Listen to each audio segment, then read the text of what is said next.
agama itu kan, itu untuk mengatur hidup manusia agar dia tidak tersesat. Jadi semua itu diatur. Dari mulai kami bangun sampai kami tidur itu Kak, itu sudah diatur. Masuk ke kamar mandi saja diatur, untuk apa semua diatur, memakai pakaian diatur, membaca doa, sedangkan berdandan saja kita diatur, semua diatur. Kenapa? Biar manusia ini teratur.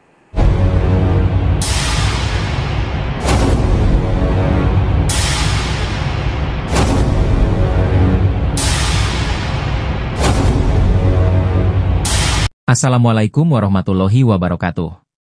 Teman-teman, dalam video kali ini kita akan tampilkan sebuah diskusi yang sangat menarik antara seorang misionaris wanita dengan mualaf Nora Aritonang. Kelihatannya misionaris wanita ini ingin belajar agama Islam kepada mualaf Nora Aritonang. Nah teman-teman, tentunya sangat menarik sekali video ini. Langsung saja mari kita simak bagaimanakah keseruan di antara mereka. Nah, kalau Kristen, maaf kata, apakah ada aturan? Lihat di dalam kitab Bible, seorang ayah digauli oleh 2 anak kandungnya sendiri. Nauzubillah, summa nauzubillah. Oke. Cerita tentang Lut. Terus di dalam Amsal, marilah kita memuaskan birahi hingga pagi hari karena suamiku tidak ada di rumah. Itu ajaran apa seperti itu? Oke. Nah, itu makanya di sini kami hadir itu mau menegaskan, mau memberikan kebenaran bahwa ayolah, yang namanya kitab, landasan keimanan kita, tapi tidak ada ajaran dan aturan, itu bullshit itu. Oke. Iya kan? Sementara pelajaran-pelajaran umum saja kita diatur. Bagaimana cara kita berkomunikasi, bagaimana cara kita bersosialisasi, tapi kenapa ajaran dari Tuhan ini tidak kita laksanakan? Oke. Nah itu, makanya dibilang itu Faruq. Maaf kata, perempuan yang dalam keadaan haid, apakah ada larangannya ketika suaminya mau menggauli istrinya dalam keadaan haid itu dilarang? Gak ada, silakan digauli. Gak ada aturannya, Mbak. Kak Nora, coba aku ini tambah sedikit.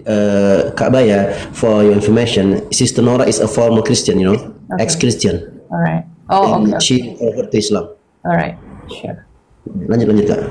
Ya, maka itu saya bilang Kak, kitab yang tidak mengajarkan tentang tata cara aturan hidup manusia ini akan jadi apa? Oke. Gitu loh. Walaupun kita sadar ya, saya tidak akan berbuat. Tuhan tidak butuh yang namanya amal kebaikan. Bukan itu saja yang dibutuhkan. Oke.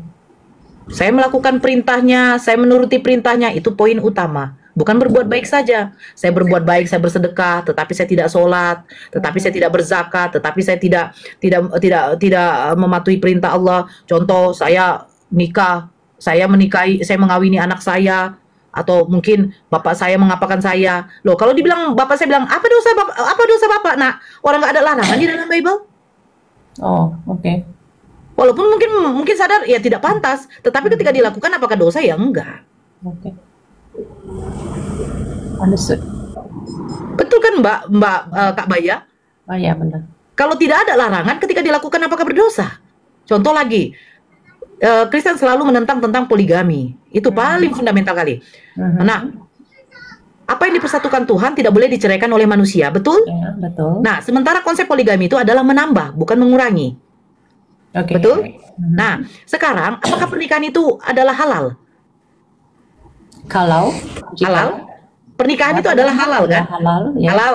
Nah, saya dinikahi oleh laki-laki dengan syarat-syarat yang sudah ada. Contoh kalau di dalam Islam mahar sudah, terus semuanya itu sudah. Nah, saya dinikahi. Apakah salah? Tidak. Apakah halal? Halal.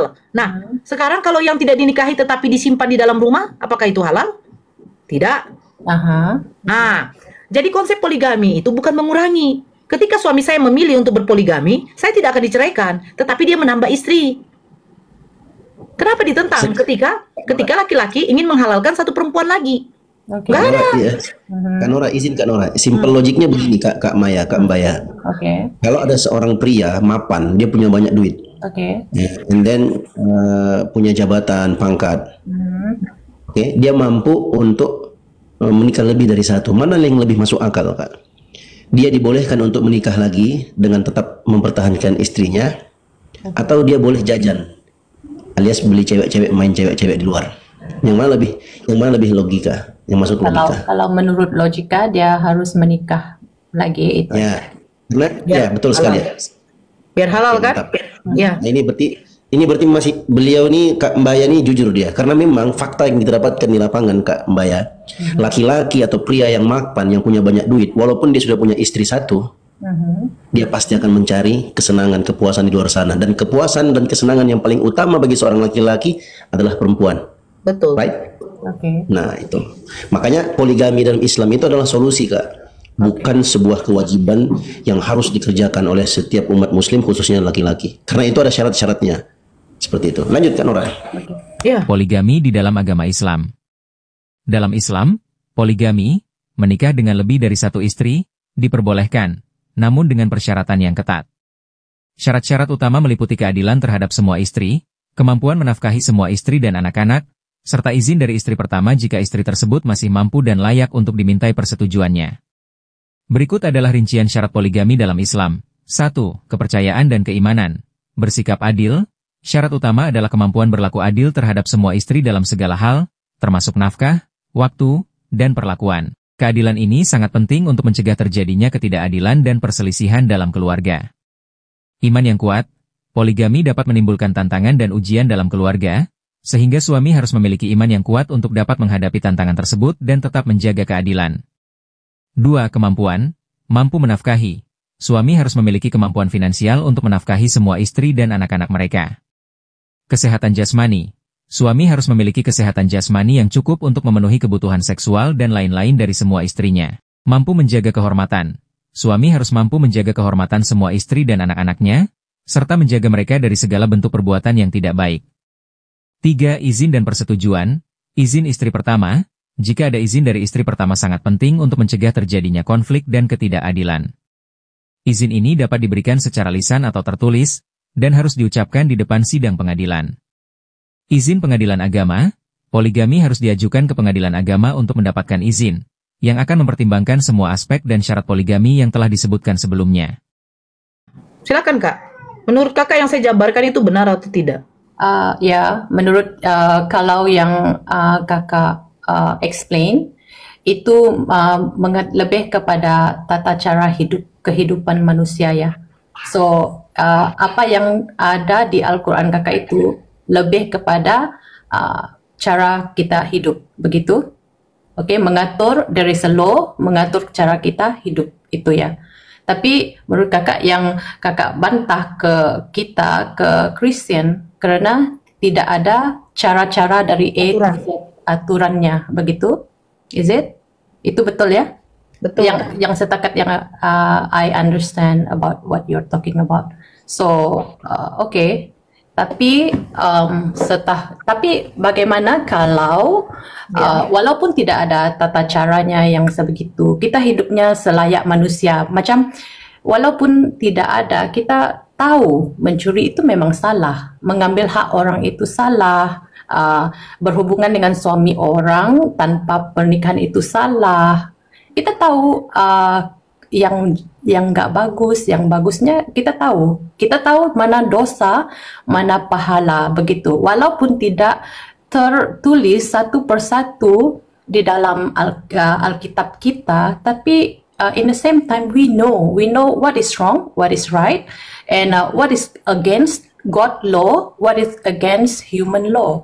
So kita itu hidup menurut manusia yang seadanya manusia, dan kita percaya bahwa satu hari nanti kita ada Allah yang mencipta kita akan kembali ke Dia, dan kita udah melakukan tugas dan kewajiban kita dengan baik semasa kita di dunia, begitu. Jadi for me, walaupun tidak ada aturannya satu persatu, ataupun seperti yang kakak bilang, di dalam Bible itu tidak menghalang untuk bernikah dengan your own mother, but then I never seen itu walaupun ada orang melakukan, tapi bukan semua orang Kristen melakukan karena menghalalkan cara itu, Kerana just because there is no such law stated in the Bible, begitu. Jadi yang saya pertanyakan tadi adalah walaupun what I want to say, even though there is no law yang seperti Al-Quran yang lengkap, yang memang dari A to Z mengatur cara hidup, dan kita tidak ada, tapi for me, perjalanan hidup kita atau cara kita menjalani hidup itu hampir sama dengan orang-orang Muslim juga, begitu. Cuman Muslim itu mungkin secara teliti dan kita tidak, begitu. Seperti yang dikemukakan oleh Mualaf Nor Aritonang di awal, di dalam Islam itu ada aturan berbeda dengan di dalam Kristen, contohnya seperti ayat yang ada di dalam Bible berikut ini. Nabi Lut berzina dengan kedua putrinya. Kejadian 19 nomor 30. Pergilah Lot dari Zoar dan ia menetap bersama-sama dengan kedua anaknya perempuan di pegunungan. Sebab ia tidak berani tinggal di Zoar, maka diamlah ia dalam suatu gua beserta kedua anaknya. Kejadian 19 nomor 31. Kata kakaknya kepada adiknya, "Ayah kita telah tua, dan tidak ada laki-laki di negeri ini yang dapat menghampiri kita, seperti kebiasaan seluruh bumi." Kejadian 19 nomor 32. Marilah kita beri ayah kita minum anggur, lalu kita tidur dengan dia, supaya kita menyambung keturunan dari ayah kita. Kejadian 19 nomor 33. Pada malam itu mereka memberi ayah mereka minum anggur, lalu masuklah yang lebih tua untuk tidur dengan ayahnya. Dan ayahnya itu tidak mengetahui ketika anaknya itu tidur dan ketika ia bangun. Kejadian 19 nomor 34. Keesokan harinya berkatalah kakaknya kepada adiknya, "Tadi malam aku telah tidur dengan ayah, baiklah malam ini juga kita beri dia minum anggur. Masuklah engkau untuk tidur dengan dia, supaya kita menyambung keturunan dari ayah kita." Kejadian 19 nomor 35. Demikianlah juga pada malam itu mereka memberi ayah mereka minum anggur, lalu bangunlah yang lebih muda untuk tidur dengan ayahnya. Dan ayahnya itu tidak mengetahui ketika anaknya itu tidur dan ketika ia bangun. Kejadian 19 nomor 36. Lalu mengandunglah kedua anak Lot itu dari ayah mereka. Kejadian 19 nomor 37. Yang lebih tua melahirkan seorang anak laki-laki, dan menamainya Moab, dialah bapa orang Moab yang sekarang. Kejadian 19 nomor 38. Yang lebih muda pun melahirkan seorang anak laki-laki, dan menamainya Ben-Ami, dialah bapa Bani Amon yang sekarang. Jadi begini Kak, sekarang negara-negara mayoritas itu memang sudah melegalkan LG Tungkik. Oke. Yang tadi ditunjukkan. Oke. Kenapa belum masuk ke Indonesia? Karena Indonesia ini mayoritas Islam yang betul-betul melaknat perbuatan seperti itu. Oke. Nah, sekarang begini, adakah larangan di dalam Bible itu pernikahan LG Tungkik itu ada nggak larangan? Oh, di dalam larangan untuk Yes. LGBT, oke. Seperti yang kita tahu, macam sejarah ya, macam you know about Sodom and Gomorrah, di Itu mana perjanjian lama Kak. ya Kan I know. itu menggenapi katanya. Ya, Sodom and Gomorrah itu adalah tanda Tuhan melaknat perbuatan-perbuatan yang seperti itu. Bagi kita nggak perlu aturannya, tapi apabila membaca sejarahnya, oh Tuhan tidak suka hubungan sejenis, begitu. Maksudnya semua itu tidak perlu diperkatakan, tapi apabila kita mengenal Allah kita, apa yang dia suka, apa yang dia tak suka, automatically you know what God doesn't like. Apa yang Tuhan itu Bukan nggak Kak, suka. ini yang melegalkan ini adalah langsung pendetanya sendiri Kak. Oh iya, I know. Nah. Saya tahu. Nah, Ya. Pendeta melegalkan pernikahan LGBT. Paus Fransiskus telah memperbolehkan para pastor untuk memberikan pemberkatan kepada pasangan sesama jenis, sebuah kemajuan berarti bagi orang-orang LGBT yang menganut agama Katolik Roma. Pimpinan Gereja Katolik Roma mengatakan pastor-pastor selayaknya diizinkan untuk memberkati pasangan-pasangan sesama jenis dan tidak biasa, di bawah situasi-situasi tertentu. Ya, jadi I know. makanya saya bilang begini Kak, ketika kami berdiskusi sama saudara Kristen, selalu mengatakan, ya apa yang kami kutip di dalam perjanjian lama selalu dikatakan sudah digenapi oleh Yesus dalam perjanjian baru. Oke.